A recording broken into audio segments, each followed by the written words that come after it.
உலகெல்லாம் பரவி வாழும் அன்பின் சொந்தங்களாகிய தமிழ் உறவுகளே, உங்கள் உள்ளங்களிலும் இல்லங்களிலும் மகிழ்ச்சியை கொண்டு வருகிறது வளைச்சுடர் வானொலி. கேட்கத் தவறாதீர்கள். இணையத்தின் வழியாக இதயத்தை வருடும் வானொலி வளைச்சுடர் வானொலி.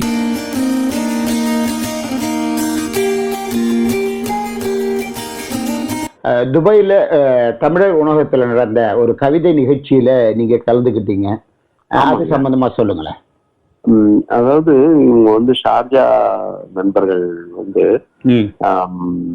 பாரதிதாசன் நூற்றாண்டு விழா, அதுக்கு வந்து ஒரு 100 கவிதைகள் வாசிக்கணும்னு சொல்லிட்டு ஒரு கவியரங்கங்கள் வந்து ஏற்பாடு பண்ணாங்க.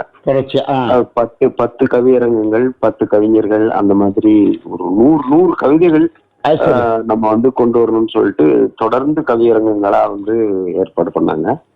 அப்ப வந்து அதுல வந்து பொதுவா எல்லா கவியரங்களுமே நான் கலந்துக்கிட்டேன். கூடுமானவரை நான் துபாய் ஷார்ஜால நடந்த கவியரங்கங்கள்ல நான் கலந்துக்கிட்டேன்.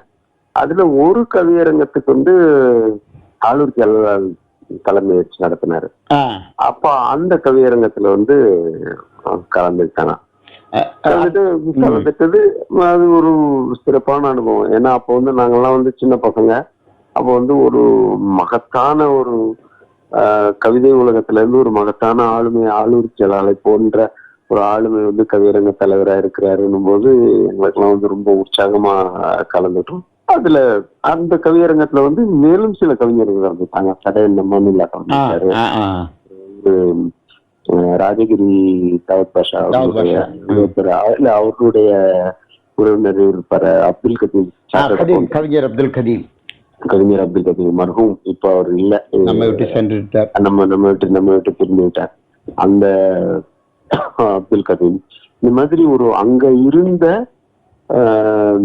சில இலக்கிய ஆர்வலர்கள் வந்து கலந்துகிட்டது வந்து ரொம்ப மகிழ்ச்சியான சமாச்சாரம். அது அந்த நேரத்துலதான் வந்து எல்லாரோடும் வந்து பழக்கம் வந்தது.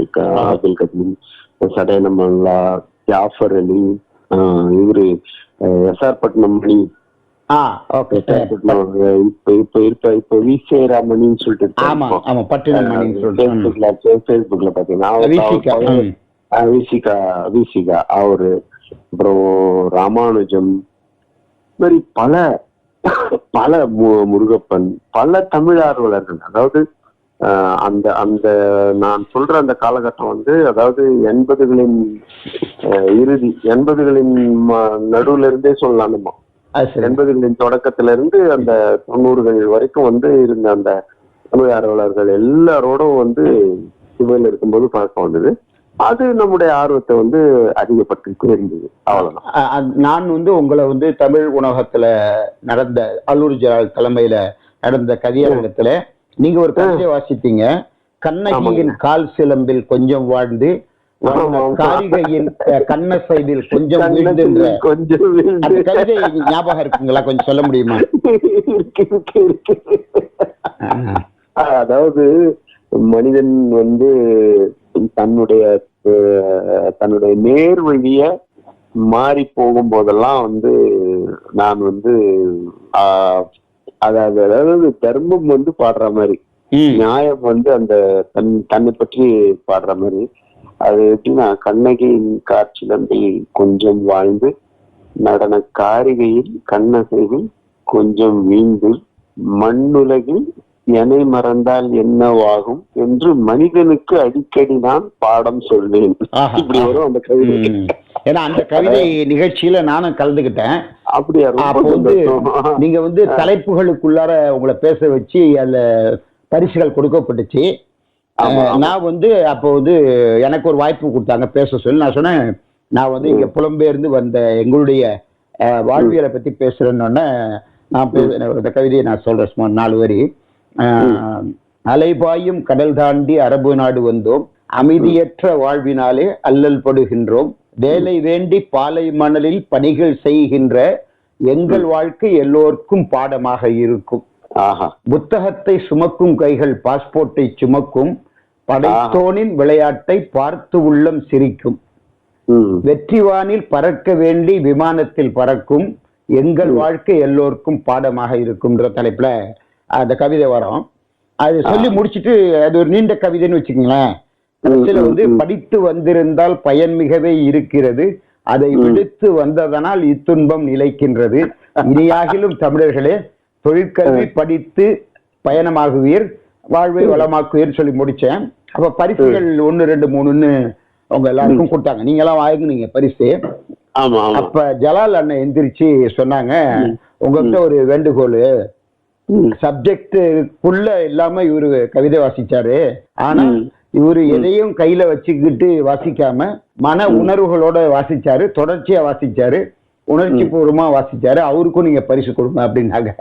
அப்ப சிறப்பு பரிசுன்னு சொல்லிட்டு நமக்கு அந்த பரிசு கொடுத்தாங்க. அதனால்தான் உங்களோட நாம் இதுவரை உங்களுடைய கல்வி சம்பந்தமாக, இளமை காலம் சம்பந்தமாக, புலம்பெயர்ந்து வெளிநாடுகளில் நீங்கள் பணி செய்ததும், அங்கே உங்களுடைய வளர்ச்சி பற்றி எல்லாம் பேசினோம். அதோடு இலக்கியம் சார்ந்து நாம் பேச்சை தொடர்ந்தோம். அதன் வழியாக இப்போ வந்து உங்களுடைய இலக்கிய பங்களிப்பு, நீங்கள் எழுதிய கவிதைகள், நாவல்கள், சிறுகதைகள், குறுங்கதைகள் மற்றும் கட்டுரைகள்லாம் நிறைய எழுதியிருக்கீங்க. ஒரு எழுத்தாளராக, அறியப்படக்கூடிய எழுத்தாளராக நீங்க வந்து விளங்கிட்டு இருக்கீங்க. அந்த வகையில கவிதை மீது உங்களுக்கு, தமிழ் மீது உள்ள ஆர்வம் உங்களுடைய இளமை காலத்தில் தமிழாசிரியர்களிடமிருந்து தொடங்கியது. ஆனா அந்த கவிதை மீதான ஆர்வமும் இந்த வெண்பா கற்றுக்கிட்டு அந்த வெண்பாக்களை அதிகமாக எழுதியது சம்பந்தமாக உங்கள்கிட்ட கேட்க வருவேன். வெண்பா மீது உங்களுக்கு என்ன அப்படி ஒரு காதல்? ரொம்ப முக்கியமான கேள்விங்க. நாம வந்து இந்த இலக்கிய பங்களிப்புன்றது வந்து இணையம் அப்படின்ற ஒரு கருவி, ஒரு ஊடகம் ஒரு கிடைத்ததாலதான் நமக்கு வந்து அந்த வெண்பாவே என்னால வந்து கத்துக்க முடிஞ்சது. அது இணைய தொடர்புல முதல்ல வந்து மடலார் குழுமங்கள்னு இருந்தது. அதாவது மின்னஞ்சல் வழியா எல்லாருமே வந்து தொடர்பு கொள்ளும். ஒரு மின்னஞ்சல் போட்டா அது வந்து ஒரு 200 300 பேருக்கு, 400 பேருக்கு, 500 பேருக்கு, 1000 பேருக்கு போகும். அவங்க படிச்சு கருத்து சொல்லுவாங்க. அப்படியே ஆரம்ப காலத்துல. அதுக்கப்புறம் அப்படியே அது வந்து வளர்ந்துட்டு இருந்தது. அந்த மாதிரி மடலார் குழுமங்கள்ல இருந்த காலத்துல நம்ம வந்து இணையத்துல வரும்போது முதல்ல வந்து எனக்கு வந்து முதல்ல சொல்லியிருந்தேன், எனக்கு வந்து கொஞ்சம் அந்த தமிழ் ஆர்வம் வந்து உண்டு. சின்ன வயசுல வந்து இந்த பேச்சு போட்டிகள்ல போறது, இந்த சின்ன சின்ன போட்டிகள்ல போறது, அந்த திருக்குறள் மனப்பாட போட்டி, இப்படி எல்லா மாணவர்களுக்கும் உள்ள மாதிரியே ஒரு ஆர்வம் இருந்துட்டே இருந்தது. இப்போ வந்து அந்த திருவள்ளிக்கேணி அந்த சுற்று வட்டாரத்துல இருக்கக்கூடிய சில பகுதிகளுக்கு நம்ம வந்து போகும்போது அங்க வந்து சென்னை மக்களுக்கே உள்ள கானாக்கள் வந்து நமக்கு வந்து தெரியுது. அந்த கானா பாடல்களை நம்ம வந்து கேட்கும்போது, நான் சொல்றது வந்து 70s, லேட் 70s, 70களின் பிற்பகுதியில். அப்போ வந்து கானா பாடல்கள் வந்து அவ்வளவு பிரபலம் கிடையாது. அது ஒரு குறிப்பிட்ட குழுக்கள்கிட்ட மட்டும்தான் பாடிட்டு இருக்கோம். அதுல இருந்த அந்த இயல்பு தொடை, அந்த ரைமிங்ஸ் சொல்றாங்களே, அந்த ரைமிங்ஸ் நமக்கு பிடிச்சி நம்ம வந்து அதையும் வந்து இவ்வளவு அழகான ரைமிங் இருக்குன்னு சொல்லிட்டு இருந்தோம். இந்த மடலார் குழுமத்துல நாம வந்து இணையும் போது, கொஞ்சம் வளர்ந்து வேலைக்கெல்லாம் போன பிறகு மடலார் குழுமத்துல நாம வந்து இணையும் போது, அப்ப வந்து தினமொரு கவிதைன்னு சொல்லிட்டு சொக்கன் ஒரு எழுத்தாளர் இருக்கார். அவர் வந்து என் சொக்கன் அவர் வந்து தினமொரு கவிதைன்னு ஒரு குழு நடத்திக்கிட்டார், மடலார் குழு. அதுல தினமும் ஒரு கவிதை போடுவாரு. அவருக்கு ஒரு கவிதை அனுப்பியிருந்தேன்னா, சரிங்க, அந்த கவிதையை வந்து அவர் வந்து போட்டாரு. அது புது கவிதை. அந்த கவிதையை போட்டார். அதுக்கப்புறம் தொடர்ந்து அவர் வந்து கவிதைகள் வந்து, என்னுடைய கவிதைகளை வந்து அவருடைய மடல்ல போட்டுட்டு இருந்தாரு. அப்போ அதுக்கு பிறகு தினமொரு கவிதைக்கு அடுத்து நம்ம வந்து சில டிராயர் காப்பி கிளப்ன்ற ஒரு மடலார் குழுமத்துல சேர்ந்தோம். சரி, அந்த குழுமத்துல சேர்ந்தப்போ அங்க வந்து இலக்கணங்கள், மரபுப்பா, யாப்பு எல்லாம் வந்து பேசுவாங்க. அப்ப யாப்பெல்லாம் பேசும்போது ஒரு நாள் நானும் வந்து எனக்கு தெரிஞ்ச சந்தத்துல ஏதோ ஒரு கவிதையை போட்டோன்னே, இது அருமையான அகவல், இதை வந்து நீங்க வந்து தொடருங்க அப்படின்னாங்க. நான் கேட்டேன், இந்த சந்தம் இந்த மாதிரி எழுதுனா இது அகவலா? ஆமா, இது எழுதுனாதான் அகவல் அப்படின்னு சொல்லிட்டு அவங்க சரி ஆர்வமா ஒரு பையன் கேட்கறான்னுட்டு அவங்க வந்து சொல்லி கொடுத்துட்டே இருந்தாங்க. அப்போ வந்து நமக்கு வந்து வெண்பா வந்து அதுல வந்து ரொம்ப முதல்ல ஈர்ப்பா இருந்தது என் சீர் விருத்தம் தான். 8 சீர்களோட விருத்தம் தான் முதல்ல ஆர்வமா இருந்தது. அதுக்கப்புறம் என் சீர் கொஞ்சம் கை வந்த பிறகு வெண்பா மேல வந்து ஆர்வம் வந்தது. சரிங்க. வெண்பாவனுடைய யாப்பு எல்லாம் அவங்க வந்து கத்துக் கொடுத்தாங்க. கத்துக் கொடுத்தோன்னா அடடா இது ஒரு அருமையான விடயமா இருக்கு. ஏன்னா வெண்பா வந்து 4-4-4-3 முடிச்சிடணும். அத்தனை சீர்ல வந்து நீங்க வந்து முடிச்சிடணும். முதல் அடி 4, 2வது அடி 4, 3வது அடி 4, 4வது அடி 3 சீர்ல வந்து நீங்க வந்து பாவை வந்து முடிச்சிடணும். ஸோ அப்படி இருக்கும்போது நம்ம சொல்ல வந்த கருத்தை வந்து இத்தனை சொற்களுக்குள்ள சுருக்கி சொல்லும்போது அது வந்து ஒரு மிகப்பெரிய சவாலா இருந்துச்சு நமக்கு. சரி, அப்படியே நம்ம வந்து எழுதுவோம் சொல்லிட்டு ஒரு கருத்தை எடுத்துக்கிட்டு அது ஒரு ஸ்னாப்ஷாட்னு சொல்லுவாங்கல்ல இங்கிலீஷ்ல, அந்த மாதிரி ஸ்னாப்ஷாட் மாதிரி ஒரு வெண்பாவா சொல்லி எழுதிட்டு, அதனாலதான் அப்போ வந்து ஒரு 1000 காப்பி கிளப்ல நம்முடைய நண்பர்கள் முன்னோர்கள் எல்லாருமே வந்து இந்த நகர காட்சிகளை வந்து எழுதுவாங்க வெண்பாவா. இராமுருகன் எழுதுவாரு, ஹரி அண்ணா எழுதுவாங்க. இவங்க எல்லாம் வெண்பா எழுதிக்கிட்டே இருக்கும்போது அவங்களோட சேர்ந்து நாமளும் அதே மாதிரி வெண்பா எழுதி அப்படியே வந்து அது தொடர்ந்து ஆர்வமாயிட்டு கடைசியில 3 புத்தகங்கள் எழுதுற அளவுக்கு இது வந்து மரபு கவிதைகள் மேல் உள்ள ஆர்வம். சோ இந்த வெண்பா பத்தி சொல்லும் போது நீங்க 3 வகையான வெண்பாக்களை நூலா வெளியிட்டீங்கன்னு சொன்னீங்க. அந்த இது வந்து கானா பாடல்கள், துபாய் வெண்பா 90, நகர வெண்பா 400, இந்த சவுதி ரியாத்தை பத்தியும் ஜித்தாவை பத்தியும், அதே மாதிரி ஈற்றடி என்னும் இனிப்பு என்கின்ற இந்த 3 இந்த வெண்பாக்களை தான் நீங்க சொல்றீங்களா? ஆமாங்க, அதெல்லாம் தான் வந்து நான் எழுதின புத்தகங்கள். அதெல்லாம் வெண்பா எல்லாமே வந்து வெண்பாவா தான் இருக்கும் அந்த புத்தகங்கள். முதல்ல வந்து அதுக்கு பிறகு இந்த மடலார் குழுமம் இருந்துச்சு இல்லைங்களா, அதுல வந்து அதுக்கு அப்படியே வந்து ஈற்றடி என்னும் இனிப்பு அப்படின்ற ஒரு குழுமத்துல வெண்பா போட்டுக்கிட்டே இருக்கும். சரிங்க. அதுல வந்து தினமும் வந்து ஒரு வெண்பா எழுதிடுவோம்னு வச்சுக்கோங்களேன். அந்த மாதிரி எழுதின எல்லா வெண்பாக்களையும் தொகுத்து தான் ஈற்றடி என்னும் இனிப்பு அப்படின்ற ஒரு புத்தகம் போட்டது.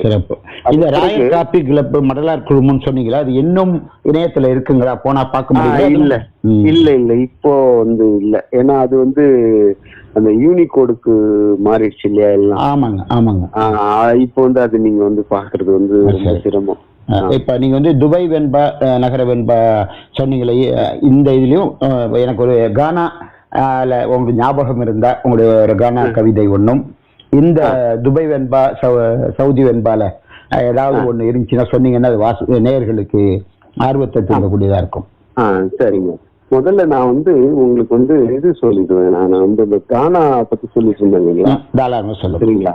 கானா அது வந்து பாத்தீங்கன்னாக்கா வந்து சென்னை மக்களின் வலி, சென்னை மக்களினுடைய வலிகளை பத்தி பேசுறதுதான் வந்து கானா பாட்டுன்னு சொல்லிட்டு சொல்றது, சரிங்களா?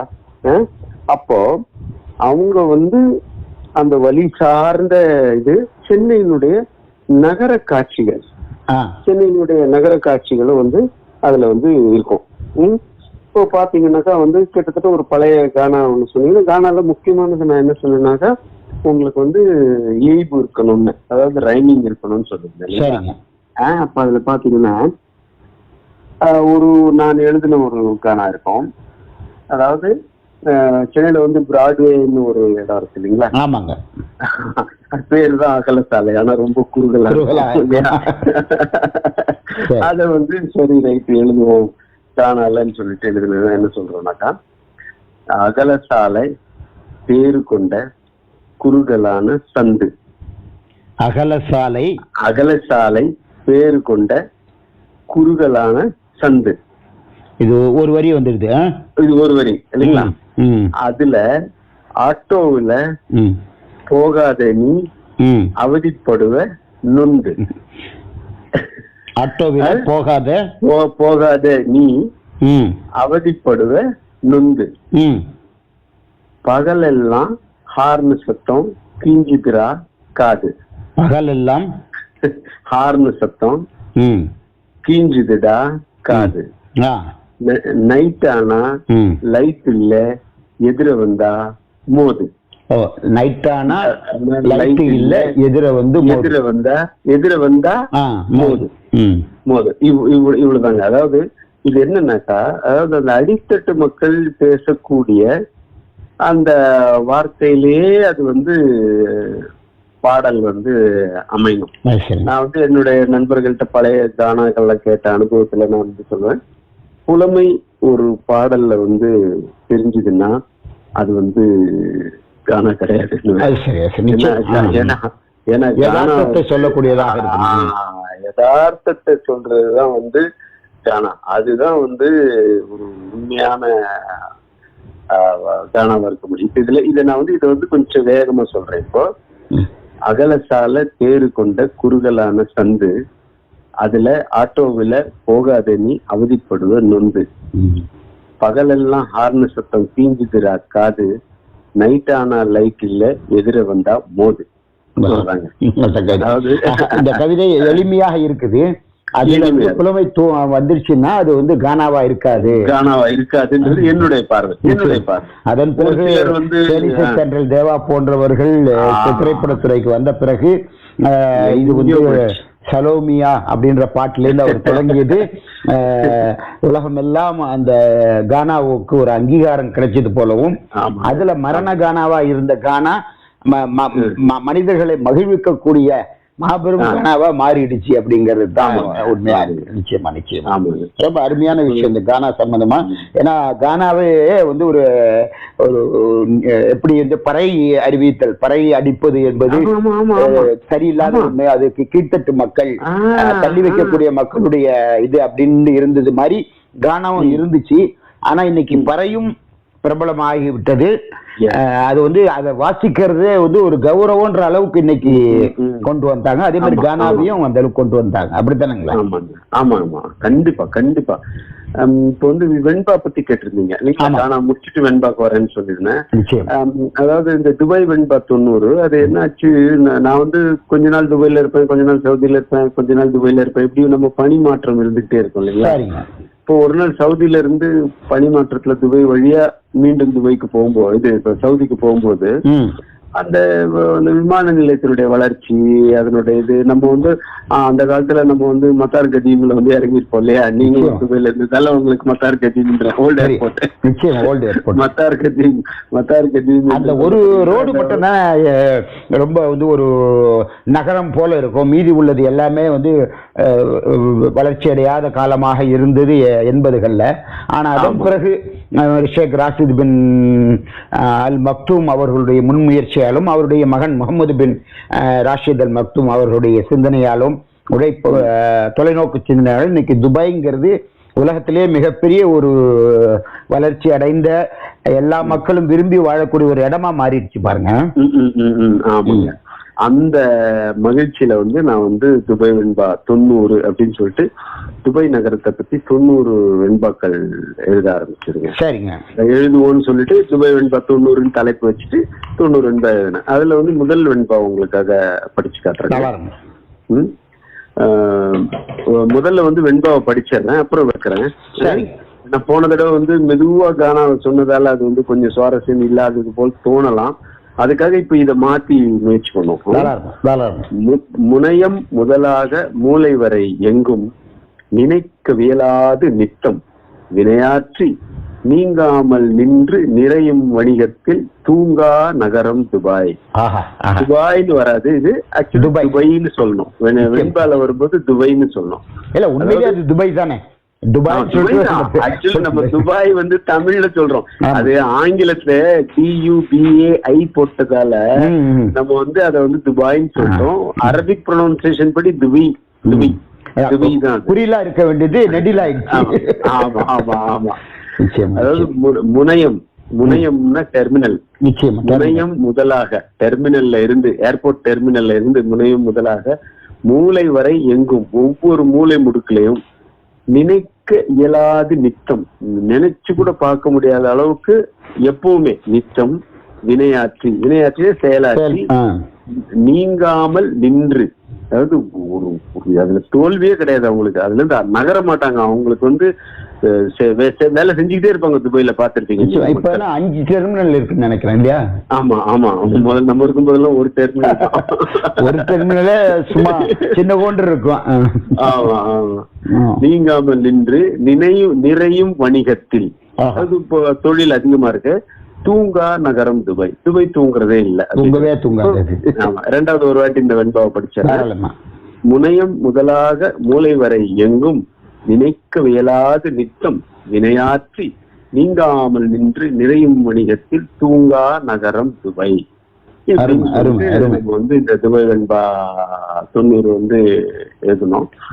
அதுக்கப்புறம் அப்படியே நம்ம வந்து ஈஸ்டடி என்ற விழிப்புல வந்து அவங்க வந்து ஈஸ்டடி கொடுப்பாங்க, அதுல எழுதணும். இப்படி எழுதிட்டு இது வந்து நமக்கு வந்து இந்த புது கவிதை, கானா, வெண்பா இதுல வந்து இந்த சவுதியை பத்தி நீங்க எழுதின ரியாத்தை பத்தியும் ஜிதா பத்தியும் சொன்னீங்க இல்லையா?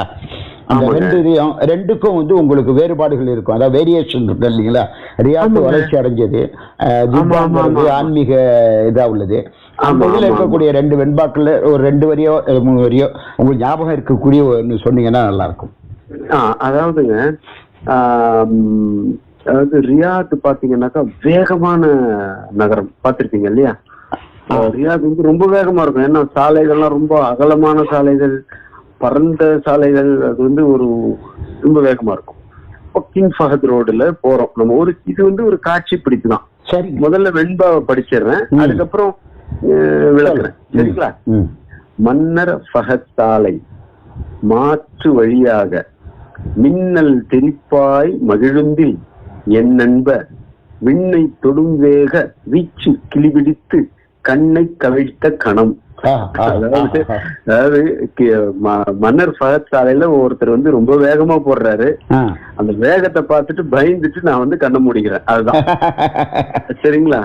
மின்னல் வேகத்துல போறாரு அப்படின்னு. ஆமா ஆமா. அதாவது மன்னர் ஃபஹத் சாலை மாற்று வழியாக, இதுல ஒண்ணும் பெரிய வார்த்தைகள் இல்லை, எல்லாமே வந்து சின்ன சின்ன பொருள் புரியக்கூடிய வார்த்தைகள் தான்.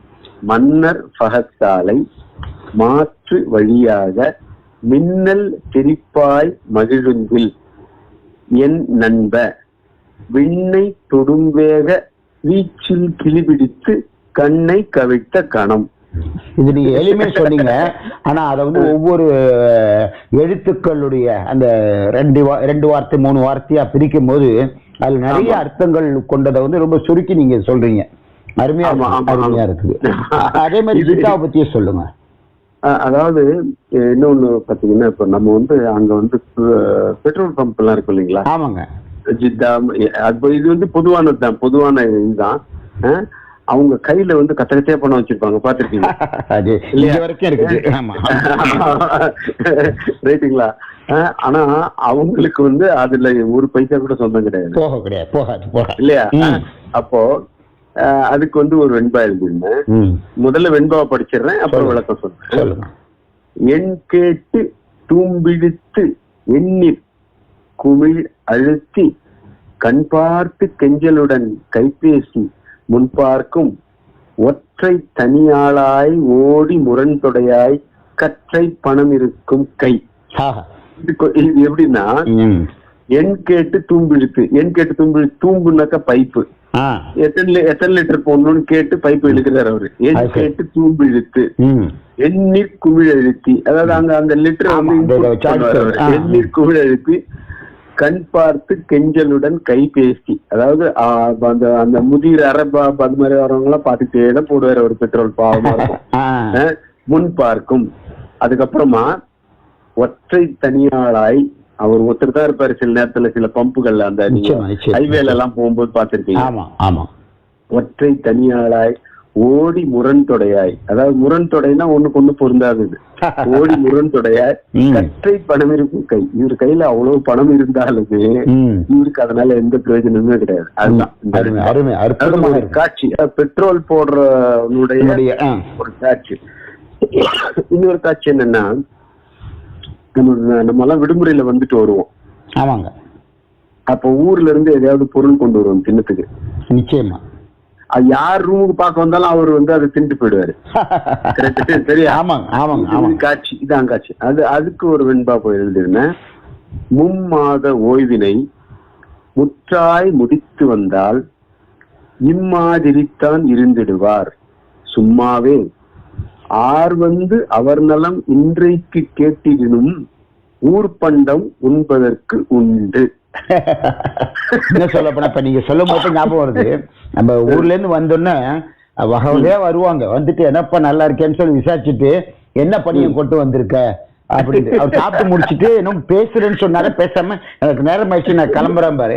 அவர் போனதுக்கு அப்புறம் நம்ம எதுக்கு வந்தான், என்ன சொன்னான், எதுக்கு போனான், கடைசியில் என்ன நடந்துச்சு, வந்த படத்தை திண்டுட்டு போயிட்டான், அதான் அவன் வேலை, வந்த காரியம் முடிஞ்சிச்சுங்கிறத அற்புதமா நீங்க சொல்லிட்டீங்க. அதுதான் எதார்த்தம், புலம்பெயர்ந்து வாழக்கூடிய நம்முடைய அந்த இது எல்லாமே. ஆனா அதுலயும் நமக்கு ஒரு சந்தோஷம், சரி அவனுக்கு கிடைக்கலப்பா, நம்மள்கிட்ட சாப்பிட்டு போனானேன்ற ஒரு சுய பச்சாபத்தோட நம்ம வந்து அங்கீகரிக்கக்கூடிய விஷயங்கள் அது. உண்மையில அதெல்லாம் வந்து இதை புலம்பெயர்ந்து வாழக்கூடிய நம்மளை போன்றவர்கள் தான் அதுல உள்ள வலியும் வேதனையும் உணர்ச்சியும் உடனே ஏற்படும் அந்த மாதிரி கவிதைகளை கேட்கும்போது.